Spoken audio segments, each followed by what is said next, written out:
Here's a statement that might shock you. Those heavily demonized ultra-processed foods everyone loves to hate, they might not be the dietary demons we've been led to believe. Right now, ultra-processed foods, let's call them UPFs, are getting absolutely hammered in the nutrition world.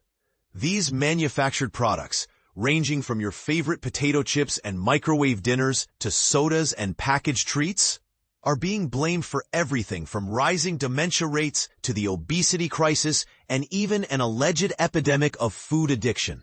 The narrative is compelling and dramatic. Evil corporations are supposedly engineering these products with one sinister goal in mind: to hijack your brain's pleasure centers and make you eat way more than your body actually needs, all while maximizing their profits. Policymakers are jumping on this bandwagon with unprecedented enthusiasm. They're proposing warning labels that would make cigarette packages jealous, strict marketing limitations, hefty taxes, and some are even suggesting complete bans around school zones. But here's where it gets controversial. What if this entire panic is built on shaky ground? My research team and I decided to dig deeper and ask some fundamental questions that everyone seemed to be ignoring. What actually makes people genuinely enjoy a particular food? More importantly, what psychological triggers cause someone to keep eating long after their hunger has disappeared? Not just because they like the taste, but because they literally cannot stop? We conducted an extensive study involving over 3,000 adults across the UK, examining their responses to more than 400 common everyday foods. And this is the part most people miss. Our findings completely flip the conventional UPF narrative on its head. Let me break down something crucial that gets mixed up all the time in nutrition discussions. There's a massive difference between simply liking a food and what scientists call hedonic overeating, which is basically eating purely for pleasure rather than to satisfy actual hunger. Think about it this way. Liking is all about taste preference and enjoyment.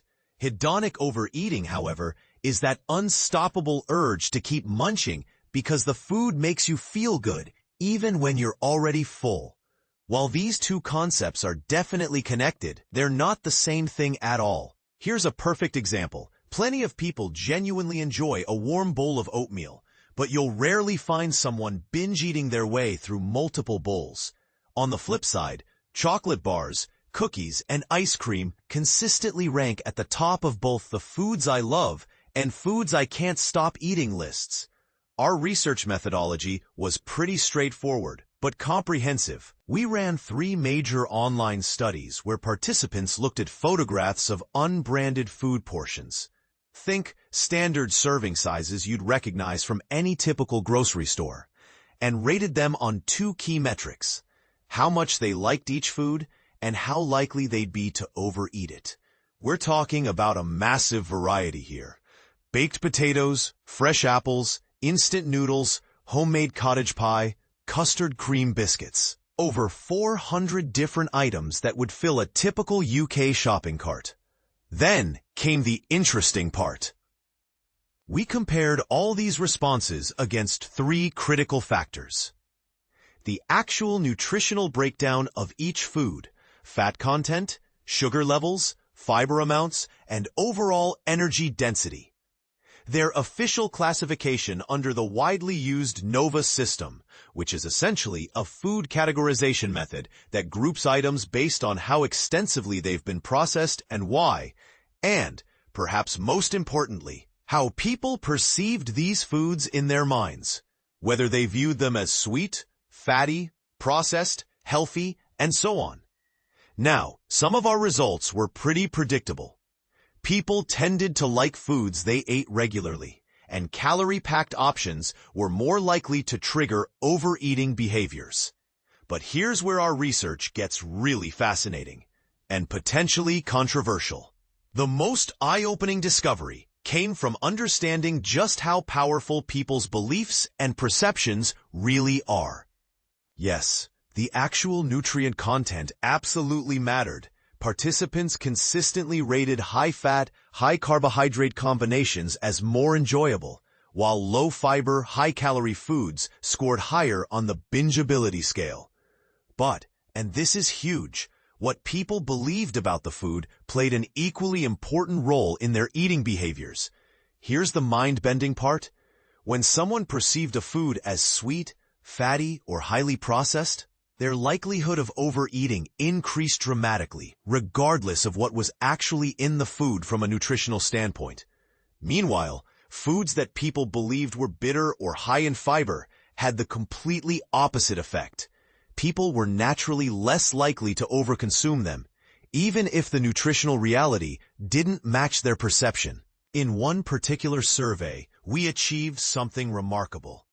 We could predict a staggering 78% of the variation in people's likelihood to overeat by combining two factors: actual nutrient data, which accounted for 41% of the prediction, and people's beliefs about the food plus their sensory expectations, contributing another 38%.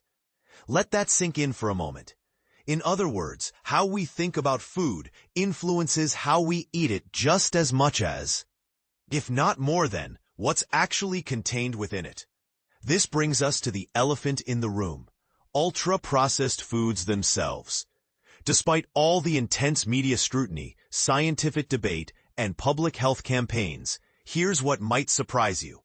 Simply classifying a food as ultra-processed added virtually nothing meaningful to our predictive models. Once we properly accounted for the actual nutrient content and people's perceptions about the food, the NOVA classification system, that widely accepted method everyone uses to determine if something is ultra-processed, explained less than 2% of the variation in how much people liked foods and only 4% of the variation in overeating behaviors.